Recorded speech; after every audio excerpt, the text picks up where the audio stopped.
Nahuli sa Negros Oriental ang isang pulis na namaril sa isang resto bar. Pinagbabaril din ng suspect ang mga kabarong umaresto sa kanya, kabilang ang kanilang hepe. Nakatutok si JP Soriano.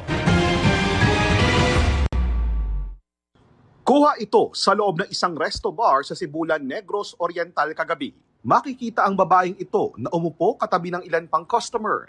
Pero matapos ang ilang segundo, tumayo ang isang customer. Naglabas ng baril saka pinaputukan ang babae. Patay ang biktima na humandusay sa upuan. Ang lalaking bumaril sa kanya, isa palang tauhan ng Sibulan Police.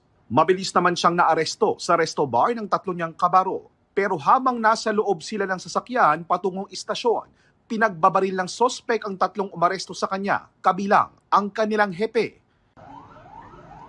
Naiwan sa kalsada ang mga biktima habang ang sospek mabilis na tumakas.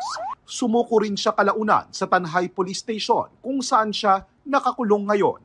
Iniimbestigahan na ng Negros Oriental Police Provincial Office ang insidente at kung kaninong baril ang nagamit ng sospek sa pagpatay sa tatlo niyang kabaro.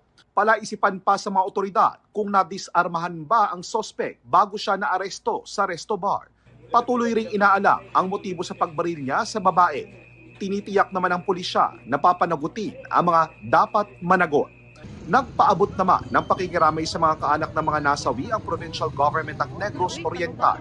Tinitignan daw nila ang tulong at suportang maibibigay nila sa pamilya ng mga nasawing polis. Para sa GMA Integrated News, JP Soriano, nakatutok 24 oras.